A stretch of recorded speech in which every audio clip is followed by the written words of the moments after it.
Welcome मित्रों। मैं आपका दोस्त अविनाश आर्य।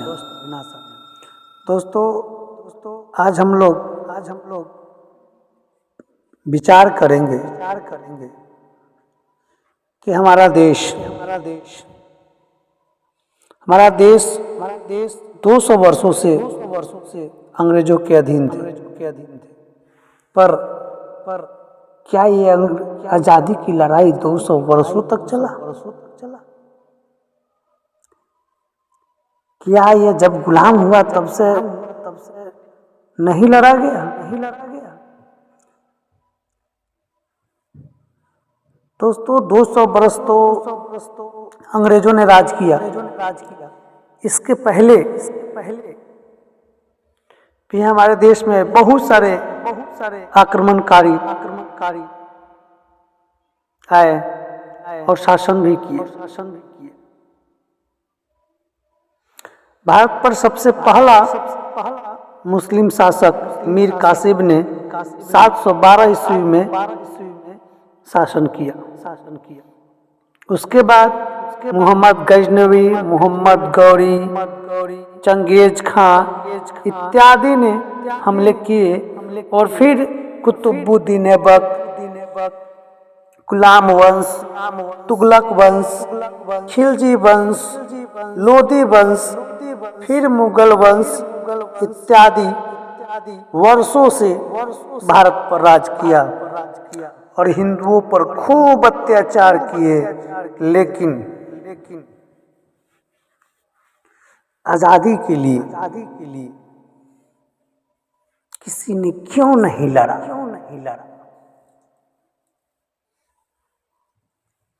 ये राज करते रहे और इन लोगों के विरोध किसी ने क्यों नहीं आवाज उठाया? इन लोगों को क्यों नहीं भगाया? तो यहाँ पे कुछ लोगों का सवाल जरूर होगा कि उस समय हमारा भारत छोटे छोटे राज्यों में बटा हुआ था। छोटे छोटे प्रांतों के अलग अलग शासक थे, परंतु सभी तो हिंदू थे, सभी तो भारतीय थे। तो फिर क्यों नहीं लड़ा गया? फिर क्यों नहीं आजादी के लिए उसी समय से लड़ा गया? फिर ये एक पर एक शासक आते गए, आक्रमणकारी आते गए। खैर छोड़िए वो, जब पूरा अंग्रेज पूरे भारत को एक कर लिया तब तो सभी भारतीयों की आंख खुल गई होगी। फिर भी ये 200 वर्षों तक गुलाम क्यों रहे? ये लास्ट में ही जाके गांधी, नेहरू, सुभाष चंद्र बोस, बापू इन्हीं लोगों की आंखें क्यों खुली? दोस्तों मैं जहां तक अनुभव करता हूं कि समाज में कोई भी नई पहल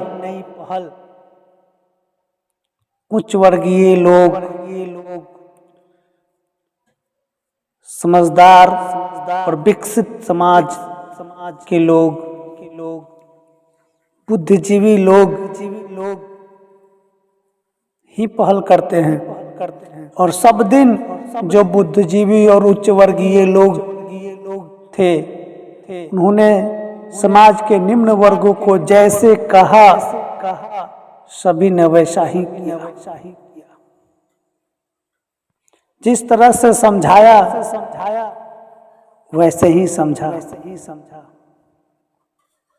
क्योंकि निम्न वर्ग के लोगों के पास उतनी समझ ही नहीं थी कि हमारी भलाई कब है और हमारी भलाई क्या है। इन्हीं सबों के बीच दोस्तों हम और आप विचार करें कि इतनी लंबी शासन के बाद लास्ट में जाके सभी ब्राह्मण नेताओं, ने क्यों अचानक अंग्रेजों का विरोध करना शुरू कर दिया। सभी के सभी अंग्रेजों का विरोध करना शुरू क्यों कर दिया लास्ट में, अंत में? क्या आप जानना चाहते हैं? क्यों आजादी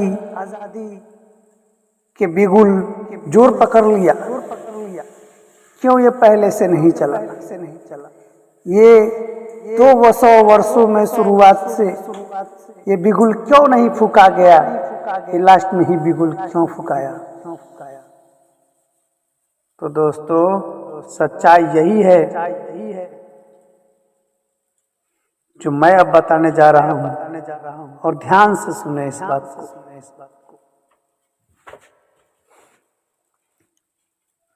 बात है कि जब मुस्लिम शासक, मुस्लिम आक्रमणकारी जब भारत में आए तो इन लोगों ने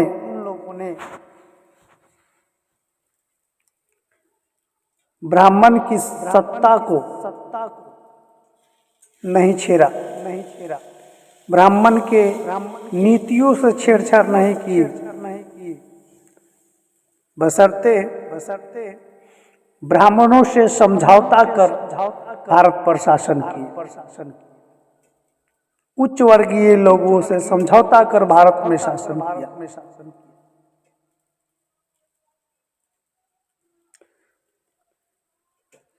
जब मुगल इत्यादि कईक वर्षों से भारत पर राज किया और हिंदुओं पर खूब अत्याचार किया, लेकिन ब्राह्मणों ने कभी कोई क्रांति नहीं, कोई आंदोलन नहीं शुरू किया, कोई आंदोलन उनके खिलाफ नहीं चलाया गया, क्योंकि उन सभी शासकों ने ब्राह्मणों से समझौता कर रखा था। ब्राह्मणों को शासन प्रशासन में हिस्सेदारी दी, बल्कि उनके आडंबरों, पाखंडों और मानवीय कुव्यवस्था में दखल अंदाजी नहीं की। मुस्लिम शासकों और अन्य शासकों ने कभी ब्राह्मणों की व्यवस्था का विरोध नहीं किया, कभी उन्होंने हिंदू पर होने वाले अत्याचार जो ब्राह्मण उच्च वर्गीयों के साथ के द्वारा किया जा रहा था उसके खिलाफ नहीं बोला, और इसी का फायदा मुसलमानों ने उठा लिया, इसी का फायदा मुस्लिम शासकों ने उठाया और हिंदू निम्न वर्गीय लोगों की मजबूरी हो गई कि वो मुस्लिम धर्म स्वीकार कर ले, क्योंकि इधर ब्राह्मणी व्यवस्था से क्षुब्ध होकर के अपने इज्जत प्रतिष्ठा मान सम्मान को बचाने के लिए व्याकुल निम्न वर्गीय लोग को मुस्लिम शासकों ने एक ऑफर दिया और बोला कि तुम हिंदू हो तो हिंदू में तुम ऊंच हो नीच हो छूत हो अछूत हो, तुम्हें तुम्हारे हिंदू में ही उच्च वर्गीय लोग तुम्हें छूने से कतराते हैं, तुमको मंदिर में नहीं जाने देते हैं, तुमको अपने कुआं पे पानी नहीं पीने देते हैं।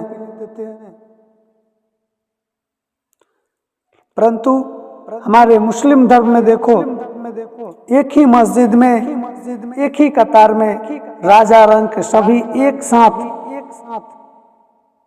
खुदा की इबादत करते हैं, सभी एक साथ नमाज पढ़ते हैं, सब केवल मुसलमान कहे जाते हैं, हमें कोई भिन्नता नहीं है। तो मुस्लिम धर्म स्वीकार करो तो फिर ये हिंदू तुम्हारे बेटी बहू की इज्जत को नहीं लूटेंगे और फिर तुम पर अत्याचार नहीं कर पाएंगे। तुम अगर मुस्लिम धर्म स्वीकार करते हो तो तुम्हारी रक्षा होगी, तुम्हारी परिवार की रक्षा होगी, तुमको मान सम्मान मिलेगा। और इन सभी इस तरह साथियों उन मुस्लिम शासकों और मुस्लिम वलंबियों के दाल गड़ गए और हमारे हिंदू भाई मुसलमान बन गए। परंतु इसका पूरा श्रेय हमारे हिंदू को ही जाता है। और देखिए यहाँ मौका का फायदा मुस्लिम शासकों ने उठाया और बहुत सारे लाखों लाख हिंदू जो निम्न वर्गीय थे, जिनको छूत अछूत बना के हमारे हिंदू भाई ही रखे हुए थे, जिसको मुस्लिमों ने धर्म परिवर्तन कराकर मुस्लिम बना दिया। क्या? तो सिर्फ यही अंतर दिखा करके कि तुम हिंदू में हो तो तुम्हें हिंदू में ऊंच नीच छोट बर रखा जा रहा है, तुम अछूत हो, और यहाँ आओगे तो सब एक साथ रहोगे, एक साथ हर त्योहार में शरीक होगे, बराबर का अधिकार मिलेगा, तुम्हारी प्रतिष्ठा बनी रहेगी। इन सबों के कारण हमारे बहुत सारे हिंदू भाई मुस्लिम धर्म स्वीकार कर रहे हैं। उस समय कभी किसी मुस्लिम शासक के प्रति कोई आंदोलन नहीं हुआ,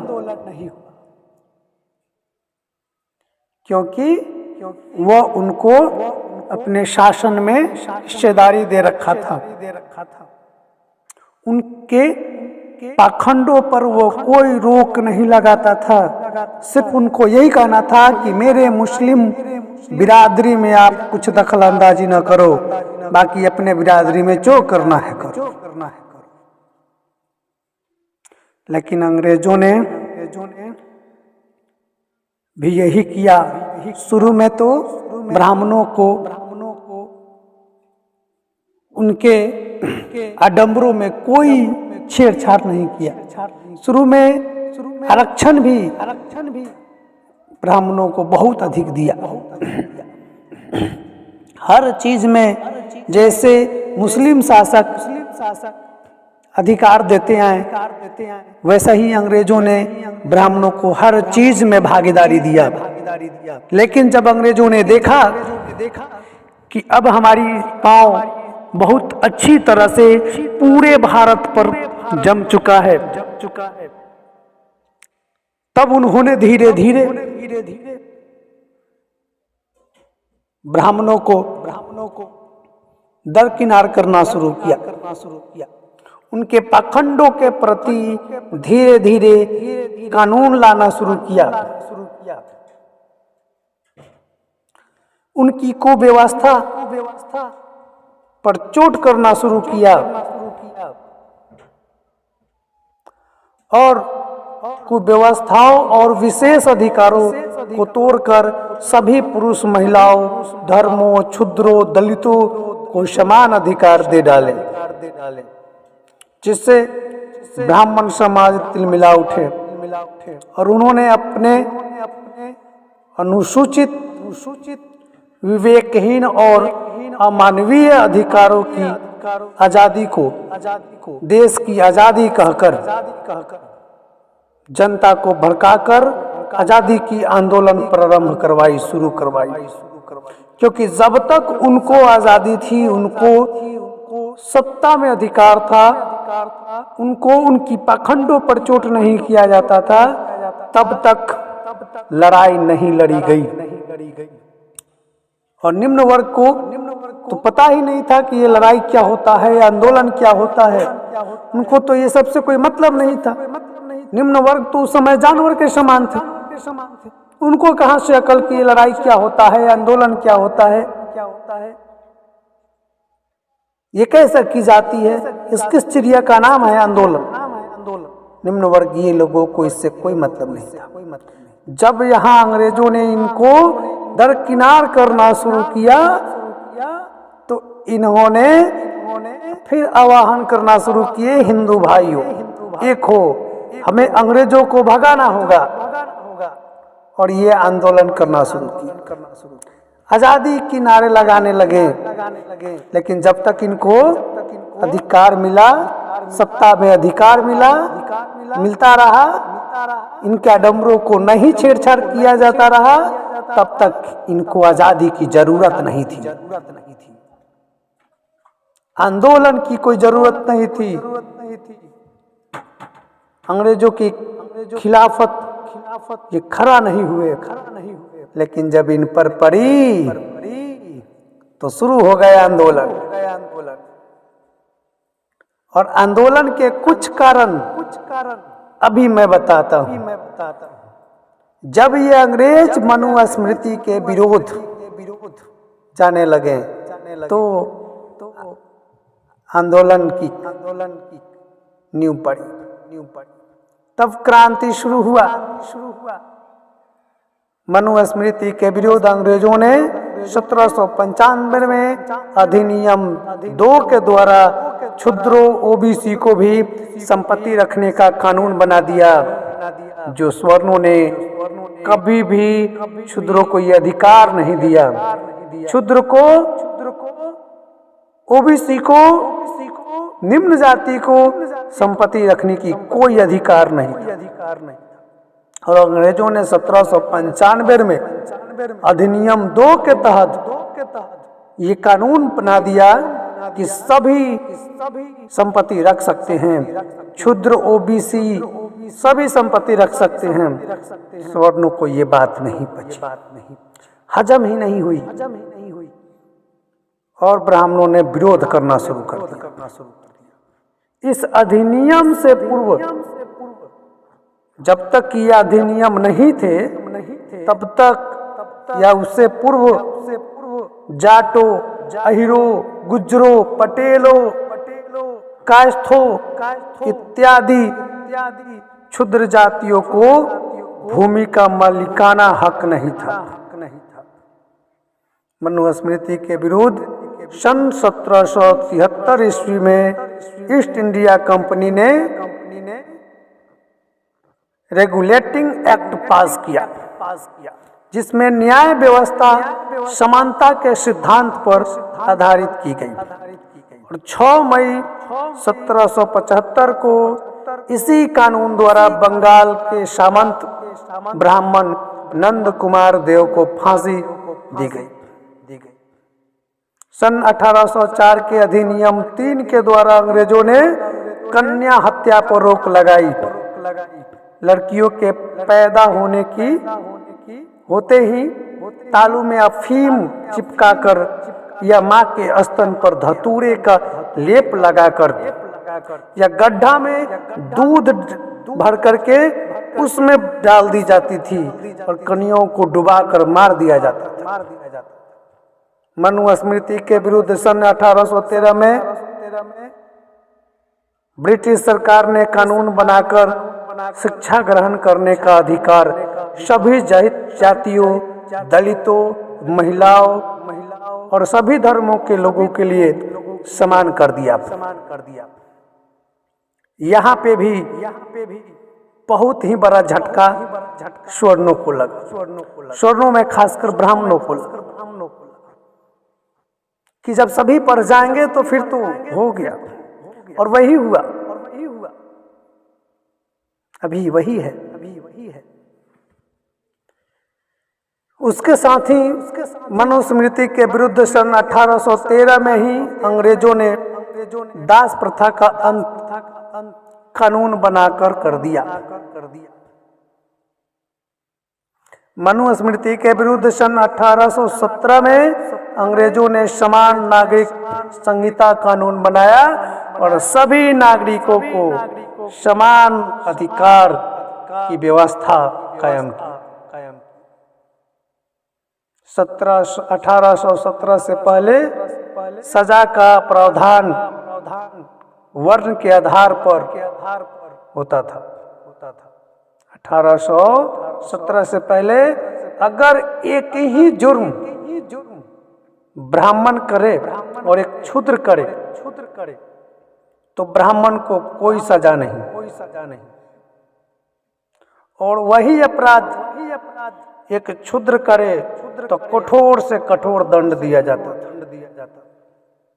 सन 1819 के अधिनियम 7 द्वारा ब्राह्मणों द्वारा क्षुद्र स्त्रियों के अशुद्धिकरण पर रोक लगाई, शुद्धिकरण पर रोक लगाई। अब ये शुद्धिकरण क्या होता है इसको समझे। ये बहुत ही घिनौना परंपरा था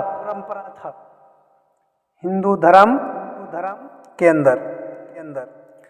इस शुद्धिकरण में क्या था कि क्षुद्रों की शादी होने पर उनके दुल्हन को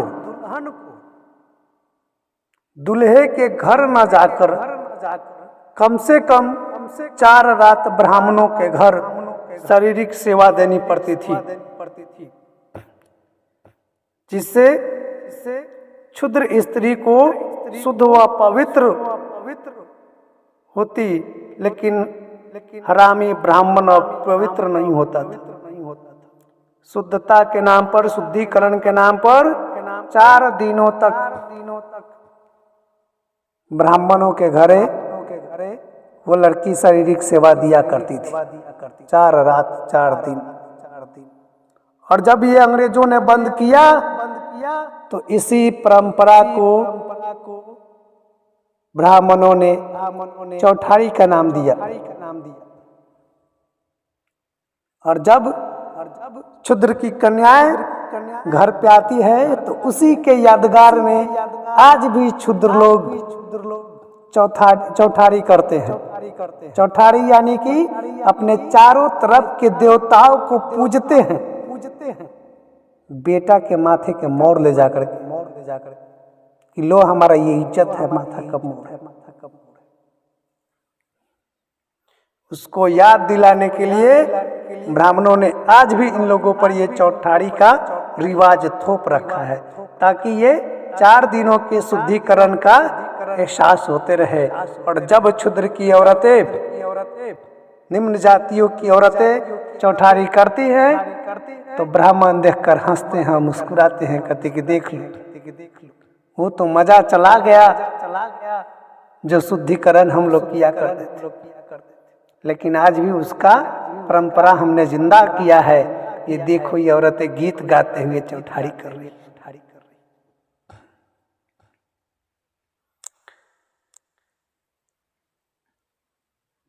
लेकिन क्षुद्रों को नीचा दिखाने का कोई भी कसर ब्राह्मणों ने नहीं छोड़ा।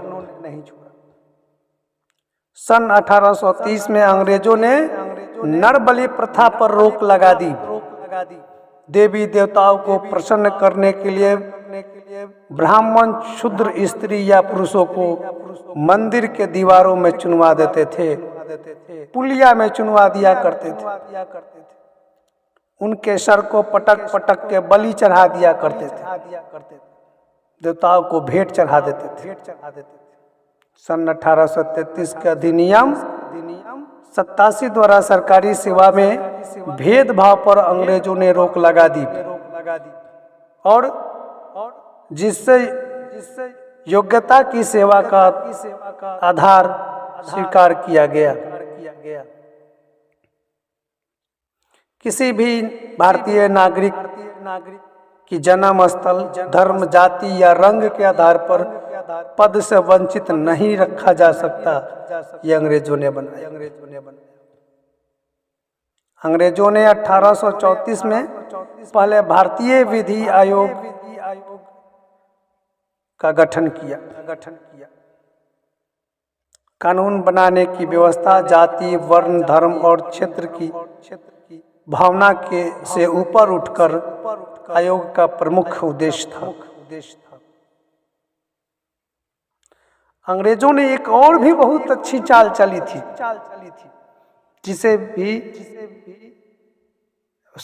ब्राह्मणों ने एक बहुत अच्छी चाल चल रखी थी, जिसको अंग्रेजों ने खत्म किया 1835 ईस्वी में। ब्राह्मणों ने ये थोप रखा था क्षुद्रों पे कि प्रथम पुत्र को गंगा में दान कर दो, गंगा मैया प्रसन्न रहेगी।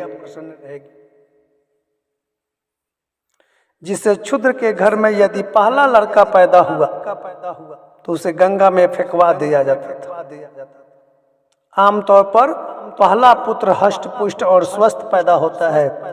यह ब्राह्मणों को डर था कि अगर क्षुद्रों के बच्चे हष्ट पुष्ट और स्वस्थ पैदा हो गए तो ये बच्चा ब्राह्मणों से लड़ जाएगा। इसलिए इसे पैदा होते ही पहले गंगा में फेंकवा दिया।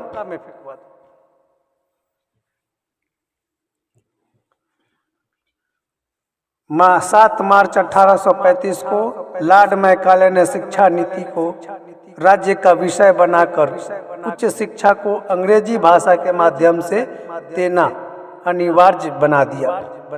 मैकाले ने भी यहाँ अच्छा खासा मजा ले लिया भारतीयों का। यहाँ अपनी भाषा अंग्रेजी थोप दी, एक ऐसी शिक्षा नीति दे दी जो भारतीयों को कायर और बेकार बना दिया है। आज भी वो शिक्षा नीति कायम है। आज भी हम लोग मैकाले के शिक्षा नीति को ही पढ़ रहे हैं, कोई खास बदलाव नहीं हुआ है। खैर, इस पर चर्चा कभी और करेंगे। 1835 में ही कानून बनाकर अंग्रेजों ने क्षुद्र दलितों की कुर्सी पर बैठने का अधिकार दे दिया। सितंबर 1829 के अधिनियम 17 द्वारा औरतों को मृत पति के साथ जलाना अवैध घोषित कर सती प्रथा का अंत किया। अंग्रेजों ने देवदासी प्रथा पर रोक लगाई। ब्राह्मणों के दबाव से क्षुद्र अपनी कन्याओं को मंदिर में सेवा के लिए दान कर देते थे और मंदिर के पुजारी उसका शारीरिक शोषण करते थे। उस लड़की का भोग विलास करते थे और उस लड़की से जो बच्चे पैदा होते थे उन्हें फेंक देते थे और उस बच्चे को हरिजन नाम देते थे। अगर वो बच्चा बच गया तो उसका नाम हरिजन देते थे।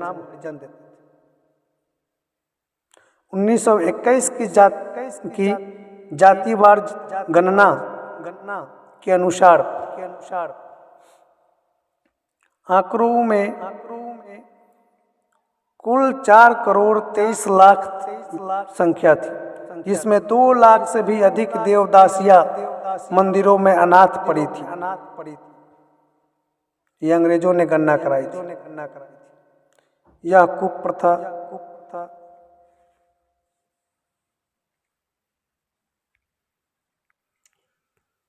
और यह प्रथा अभी भी भारत के कुछ मंदिरों में अवैध रूप से चल रही है।